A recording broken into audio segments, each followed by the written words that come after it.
ပေါင်400ကီလိုဂရမ်450ခန့်လောက်ရှိတဲ့ဝတ်တုတ်တုတ်အမျိုးသမီးကြီးဟာဈေးလုံးတစ်လုံးကိုမျိုးချလိုက်ပါတယ်နောက်တစ်စက္ကန့်မှာပဲသူမရဲ့ခန္ဓာကိုယ်ဟာအောစရာကောင်းလောက်အောင်ပြောင်းလဲသွားခဲ့တယ်အဲဒီနောက်တန်စင်ခန်းကနေထွက်လာပြီးတဲ့နောက်မှာတော့သူမရဲ့ဖိုက်ထဲကနေပြင်းထန်တဲ့နာကျင်မှုကိုခံစားလိုက်ရပါတယ်သူမရဲ့ခန္ဓာကိုယ်ဟာအကြီးအကျယ်ပြောင်းလဲသွားခဲ့ပြီးအားလုံးကလည်းဒီအမျိုးသမီးရဲ့ပြောင်းလဲမှုကိုမြင်ပြီးမှင်တက်သွားခဲ့ကြတယ်သူမကိုအမြဲတမ်းနှိမ်ချဆက်ဆံခဲ့တဲ့လင်ဟောင်းဖြစ်သူတော်မှကွာရှင်းခဲ့ပြီးတဲ့အတွက်နောက်တားတွေစတင်ရနေခဲ့ပါပြီ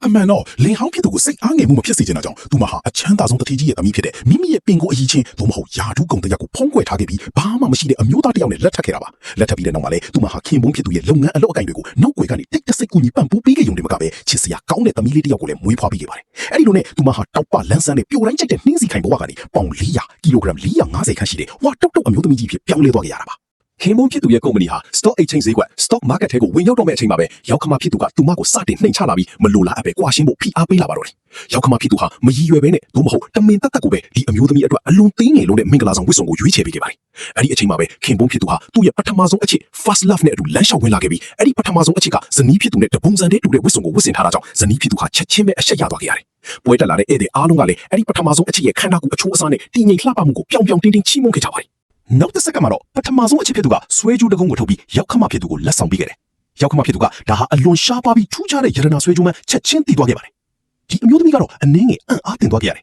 ။ဘာဖြစ်လို့လဲဆိုတော့အဲ့ဒီဆွဲကြိုးကသူမကိုယ်တိုင်ပြင်ဆင်ထားခဲ့တဲ့ဆွဲကြိုးနဲ့တပုံစံတည်းတူနေလို့ပါပဲ။ဧည့်သည်တွေကတူနဲ့အတင်းပြောလာကြပြီးဇနီးဖြစ်သူရဲ့ဆွဲကြိုးကအတူကြီးပါလို့ဆွဆွဲကြပါတယ်။ခင်ပွန်းဖြစ်သူကလည်းဧည့်သည်တွေရဲ့စကားကိုယုံကြည်ပြီးဇနီးဖြစ်သူကအတူကိုလက်ဆောင်ပေးတယ်လို့ဆွဆွဲပါတော့တယ်။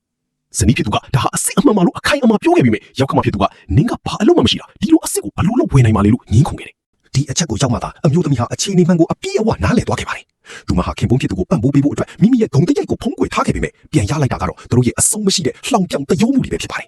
ခင်ပွန်းဖြစ်သူရဲ့ကုမ္ပဏီ stock exchange ထဲဝင်နိုင်တာဟာသူမရဲ့မောင်အရင်ဖြစ်သူကနောက်ွယ်ကနေတိတ်တဆိတ်ကူညီပေးခဲ့လို့ဆိုတာကိုသူတို့လုံးဝမသိကြပါဘူးဒါပေမဲ့အခုတော့သူတို့ကနောက်တလမှာကျင်းပမယ့် stock exchange စရင်ဝင်ပွဲကိုတက်ရောက်ဖို့အတွက်အဲ့ဒီပထမဆုံးအချက်ကိုသူမရဲ့နေရာမှာအစားထိုးချင်နေကြတာပါအမျိုးသမီးကသူမအနေနဲ့သူ့အတွက်ဒီလောက်ထိစနစ်တကျစတေးခဲ့တာကိုဘာဖြစ်လို့ပြင်ပလူတယောက်ကသူ့မောရဲ့ယာဒူးနေရာကိုလာတော့ရမှာလဲလို့ပြောခဲ့ပါတယ်ခင်ပွန်းဖြစ်သူကရှင်းပြဖို့လုပ်နေတော့မှပဲရောက်ခမဖြစ်သူကကြားဖြတ်နှောက်ရှက်ပြီးနင်ကနိုင်ငံခြားဘာသာစကားလည်းမပြောတတ်ပဲနဲ့ပွဲကြရင်အဆက်ခွဲဖို့ပဲရှိတာလို့ကြည့်ရလှောင်ပြောခဲ့တယ်ခင်ပွန်းဖြစ်သူကလည်းရောက်ခမဖြစ်သူကိုနိုင်ငံခြားဘာသာစကားနဲ့သူမကခလီးမွေးပြီးရင်ဒီလောက်ထိဝလာမယ်လို့ကျွန်တော်မသိခဲ့ဘူးပြီးရင်ဘယ်တော့မှလက်ထမှာမဟုတ်ဘူးလို့ညီးတွားပြောဆိုခဲ့ပါတယ်သူတို့ကအမျိုးသမီးနားမလည်ဘူးလို့ထင်နေကြပြီပဲသူမကစကလုံးတိုင်းကိုအပြည့်အဝနားလည်နေခဲ့တာပါဒီတော့မှပဲအမျိုးသမီးဟာသူတို့မျက်စိထဲမှာသူမဟာဘလောက်တော့အရေးမပါတဲ့သူဖြစ်မှန်းသိရှိသွားခဲ့ရတာဒါဒီမကပဲအဲ့ဒီပထမဆုံးအချစ်ကအမျိုးသမီးအနာကိုတမင်လာပြီးရန်စစကားပြောခဲ့ပါသေးတယ်စကားပြောပြီးတာနဲ့သူမဟာအမျိုးသမီးကတွန်းချလိုက်တယ်လို့မျိုးဟန်ဆောင်ပြီးတတိမိလဲကျသွားခဲ့ရကနေအနားမှာရှိတဲ့ရင်နွေးပူတွေမှောက်ကြပြီးလက်မှာအပူလောင်တန်ရာကျသွားခဲ့ပါတယ်ခင်ပွန်းဖြစ်သူကမြင်တော့အဲ့ဒီပထမဆုံးအချစ်ရဲ့တန်ရာကိုချက်ချင်းပဲကြည့်ရှုပေးပြီးဇနီးဖြစ်သူကိုအလွန်ရက်စက်ရုံမာတဲ့သူလို့ဆွဆွဲပါတော့တယ်ဇနီးဖြစ်သူကသူမအနေနဲ့လုံးဝမထိခဲ့ဘူးလို့ရှင်းပြပြီးမြဲရောက်ခမဖြစ်သူကသူမကိုပါရိုက်ချလိုက်ပါတယ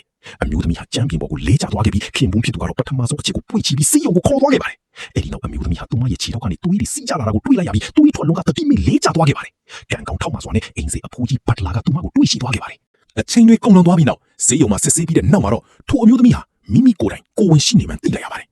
ဒါပေမဲ့အဲ့ဒီမတော်တဆမှုကြောင့်ပဲသူမဟာအသေးသေးလှုပ်ချရတဲ့ကလေးလေးကိုကိုဝင်ပြတ်ကြခဲ့ရတယ်အဲ့ဒီအချိန်မှာပဲသူမဟာခင်ပွန်းဖြစ်သူအပေါ်ကိုလုံးဝစိတ်ကုန်စိတ်ပြတ်သွားခဲ့ပါတော့တယ်ဒါကြောင့်သူမဟာမိမိရဲ့တကယ့်ဂုဏ်တရားအမှန်တရားကိုဖွင့်ချပြီးသူတို့ကိုသင်ခန်းစာပေးဖို့ဆုံးဖြတ်လိုက်ပါတယ်သူမဟာသမီးလေးကိုခေါ်ပြီးမောင်ဖြစ်သူရဲ့အိမ်ကိုပြန်သွားခဲ့တယ်သူမရဲ့မောင်ဖြစ်သူကဒါဟာစားလိုက်ရင်ပြန်လဲနှုတ်ပြလန်းဆန်းလာစီမဲ့ဝိတ်ကြဆေးလုံးဖြစ်ကြောင်းပြောပြီးဆေးလုံးတစ်လုံးပေးခဲ့ပါတယ်အမျိုးသမီးကတန်တရားစိတ်နဲ့မျိုးချလိုက်တဲ့အခါမျက်စိတမိတ်အတွင်းမှာပေါင်400ရှိတဲ့ဝါတုတ်တုတ်အမျိုးသမီးကြီးဘဝကနေအသက်16နှစ်အရွယ်မိန်းကလေးချောလေးတယောက်ဖြစ်ပြောင်းလဲသွားခဲ့ပါတယ်သူမရဲ့မောင်3ယောက်စလုံးလည်းအော်လို့စကားတော့မပြောနိုင်ကြတော့ပါဘူးမကြားခင်မှာပဲကုမ္ပဏီရဲ့ stock exchange စရင်ဝင်ပွဲလေးကိုရောက်ရှိလာခဲ့ပါတယ်အဲ့ဒီအချိန်မှာခင်ပွန်းဖြစ်သူရဲ့မိသားစုဟာ stock exchange နဲ့ဝင်တော့မယ်ဆိုတဲ့အိမ်မက်တွေနဲ့ပျော်ရွှင်မြူးထူနေကြတော့ပါသူတို့တွေပျော်ရွှင်မှုမှာနစ်မျောနေကြတဲ့အချိန်မှာပဲလုံးဝကိုအံ့ဩစရာကောင်းလောက်အောင်ပြောင်းလဲသွားတဲ့အဲ့ဒီအမျိုးသမီးဟာအလွန်လှပခမ်းနားတဲ့ပွဲတဲ့ဝတ်စုံကြီးကိုဝတ်ဆင်ပြီးပွဲကင်းလေးကိုရောက်ရှိလာပါတော့တယ်ပထမတော့ခင်ပွန်းဖြစ်သူကသူမကိုလုံးဝမမှတ်မိခဲ့ပါဘူးသူကအဲ့ဒီအမျိုးသမီးနာကိုတွားပြီးနှုတ်ဆက်ဖို့နဲ့လိုက်ပို့ဖို့ flat လုပ်ဖို့တော့တမင်တက်တက်စူးစမ်းခဲ့ပါသေးတယ်အဲ့ဒီအမျိုးသမီးကသူမရဲ့တကယ့်အမှန်တရားမိသူမိဝါဖြစ်ကြောင်းကိုမဖွင့်ချပြခင်အထိပေါ့